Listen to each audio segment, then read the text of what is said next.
목포의 한 섬마을에 조성된 공원이 비만 왔다 하면 물바다가 되고 있습니다. 해당 공원에는 배수로도 없었습니다. 순천만 국가정원 옆 쓰레기 소각장 반대 범시민연대가 법원에 낸 입지 결정 고시처분 집행 정지 신청을 법원이 기각했습니다. 전남 지역 출신 2024 파리올림픽 출전 선수들이 주민들과 함께하는 토크 콘서트를 열었습니다. 올림픽 준비 과정부터 메달 획득까지 선수들의 생생한 경험담이 공유됐습니다. 다음 달부터 전국의 초등학교들이 늘봄학교를 운영합니다. 공간 부족 문제가 계속됐던 전남 지역 늘봄학교 2학기 개교 준비 상황을 확인해봤습니다.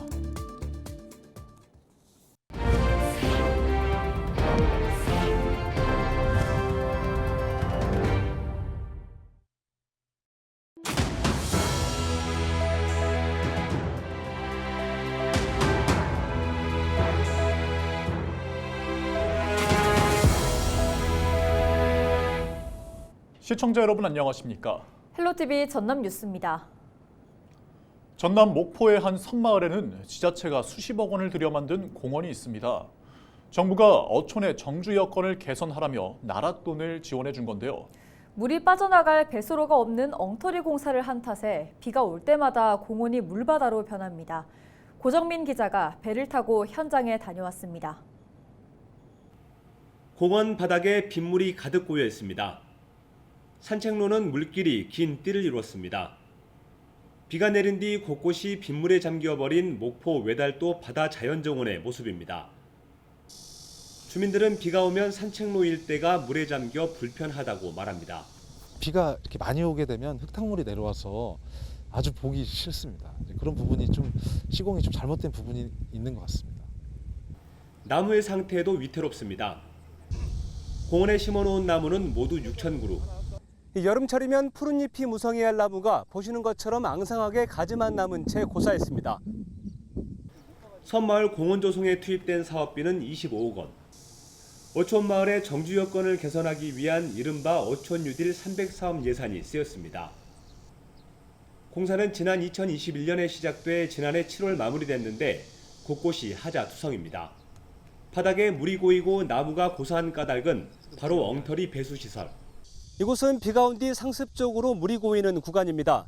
산책로 주변엔 물이 빠져나갈 배수구가 없고 빗물을 받는 자갈집 수정도 엉터리 공사로 단절됐습니다. 그나마 수로가 설치됐지만 산책로보다 더 높은 곳에 위치해 있어 재기능을 하지 못하고 있습니다. 목포시는 공원 조성에 수십억 원을 들이고도 배수가 허술한 이유에 대해 부족한 예산 타령만 늘어놓습니다. 그러면서 당초 설계가 잘못됐다는 점을 인정했습니다.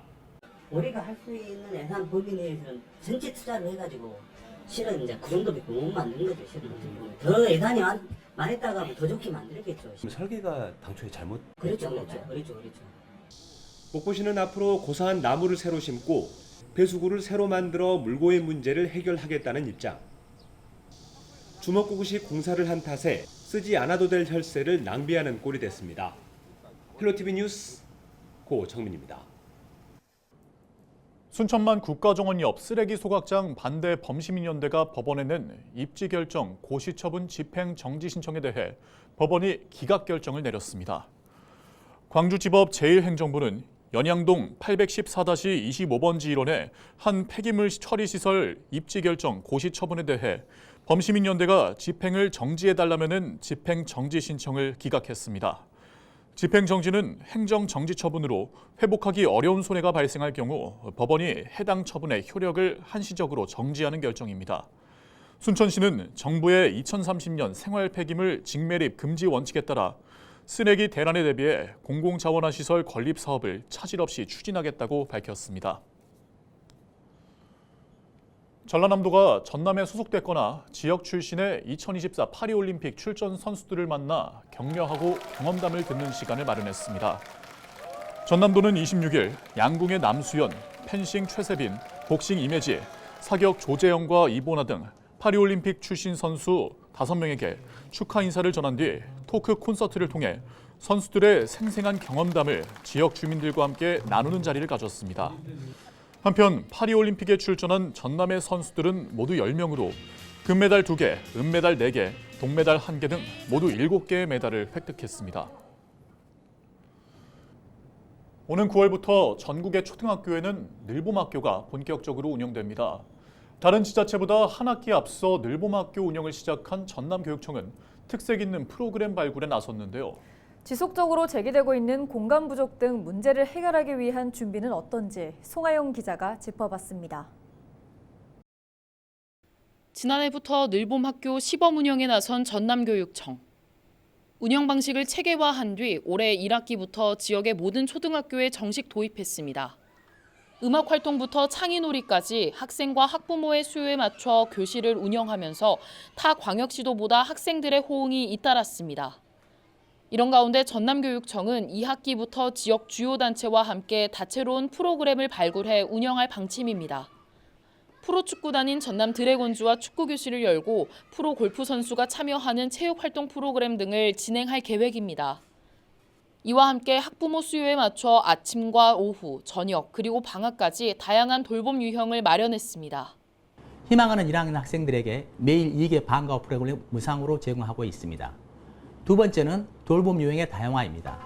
아침, 오후, 저녁, 방학 중 다양하게 늘봄 교실을 운영하고 있습니다.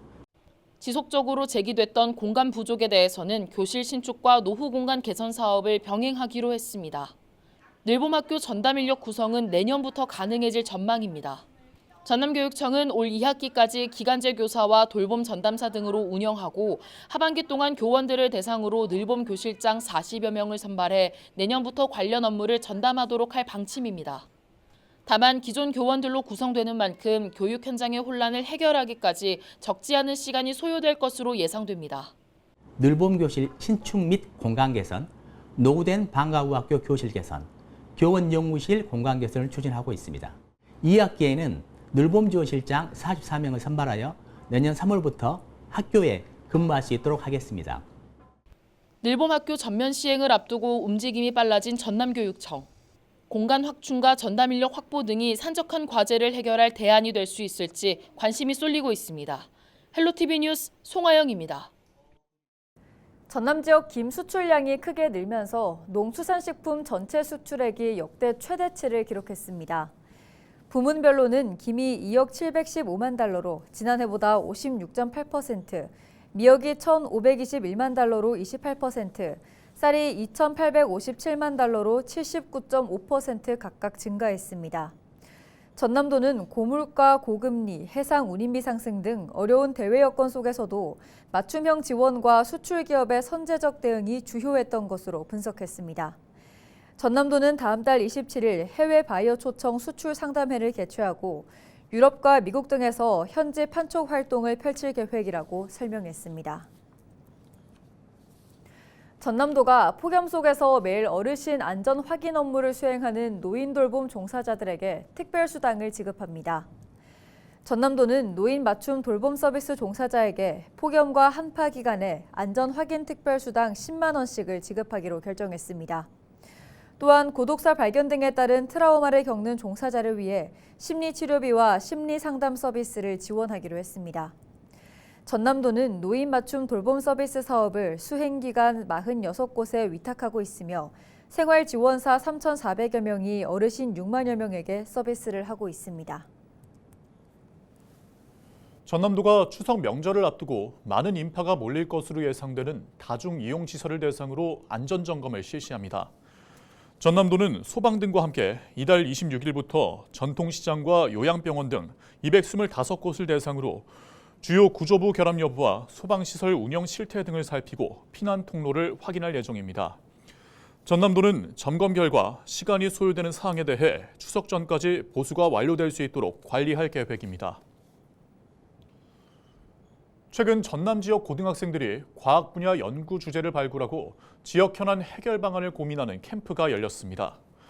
지난 25일 전남 여성가족재단 대강당에서 열린 이번 캠프에는 지역 고등학생과 지도교사 200여 명이 참석해 목포대학교와 순천대학교 교수진이 진행하는 인공지능 특강을 수강하고 보고서 작성 방식을 지도받았습니다. 전남도는 이번 캠프 활동을 토대로 올 연말 각 팀별 연구 보고서를 제출받은 뒤 평가를 거쳐 내년 초 우수 연구팀을 시상할 예정입니다. 목포시가 공영버스 위탁 사업에 관심이 있거나 참여할 의사가 있는 사업자 또는 종사자를 대상으로 설명하는 자리를 갖습니다. 목포시는 9월 27일 KT 목포빌딩에서 설명회를 열고 공영버스 사업의 전반적인 내용과 공영버스 위탁 사업 계획, 사업 시행 조건, 사업자 선정 방안, 앞으로의 일정 등을 안내할 계획입니다. 이번 설명회는 전국 노선 여객 자동차 운송 사업 면허를 소지하고 있거나 등록된 경우에 참여할 수 있습니다. 한편 목포시는 9월 초순에 노선 입찰형 공영버스 위탁 사업자 모집을 위한 공고를 시작해 제안서 접수와 평가 과정을 거친 뒤 협상 대상자를 선정할 계획입니다. 여수시가 각 분야별 위원회를 구성할 경우 청년위원을 일정 비중 포함시킬 방침입니다. 여수시는 시정의 청년들의 의견을 적극 활용하기 위해 각종 정책결정위원회나 자문위원회를 구성할 때 청년위원이 전체의 25% 이상 될 수 있도록 참여 기회를 늘릴 계획입니다. 이와 함께 청년인재 인력자원을 꾸려 각종 위원회 참여를 독려할 예정입니다. 광양 청년 공동체 활성화 사업이 본격적으로 실시됩니다. 이번 사업은 청년들이 지역의 주체로 성장하도록 지원하는 사업으로 지난 5월 진행된 모집을 통해 선발된 10개 팀은 앞으로 버스킹 공연과 뮤지컬 활동, 플리마켓 기획 등에 참여할 예정입니다. 이 밖에도 청년 농업 컨설팅과 네트워킹 프로그램 운영 등 다양한 활동을 진행할 예정입니다.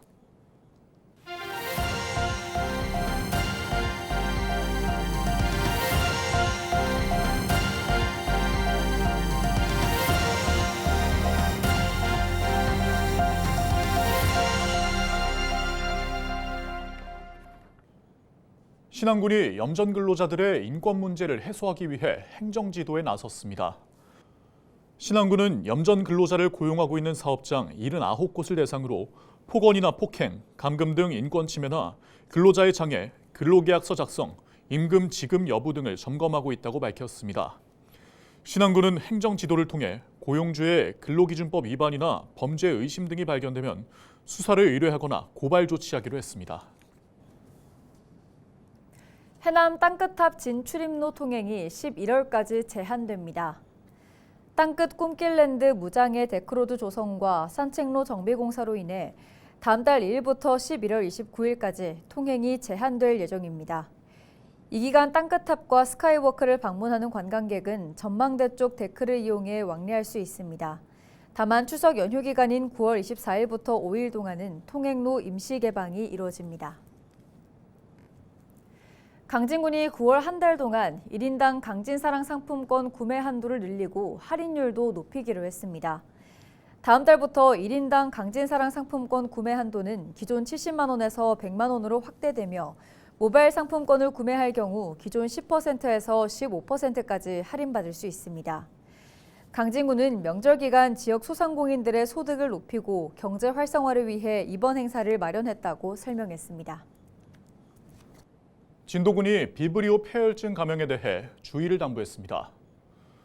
진도군은 비브리오 폐혈증의 경우 바닷물이나 갯벌 접촉, 어패류 생식 등으로 감염되는 만큼 해산물은 익혀서 먹어야 하고 몸에 상처가 있으면 바닷물 접촉을 삼가야 한다고 강조했습니다. 비브리오 폐혈증은 해수면 온도가 상승하고 바닷물과 접촉이 많은 여름철에 주로 발생하는 감염병으로 급성 발열이나 오한 등을 동반하거나 심할 경우 사망에 이를 수 있습니다.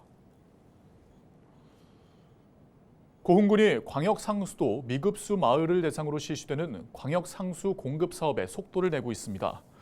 고흥 지역 마을 500여 곳 가운데 광역도는 지방상수도 보급 공사가 진행되고 있는 곳은 40여 곳으로 추석까지 절반 이상이 완료될 것으로 보입니다. 고흥군은 이후 올 연말까지 8곳에 추가로 상수 설비 구축을 마칠 계획으로 그 밖에 지역에도 원활하게 물이 공급되도록 급수구역을 단계적으로 확대할 예정입니다.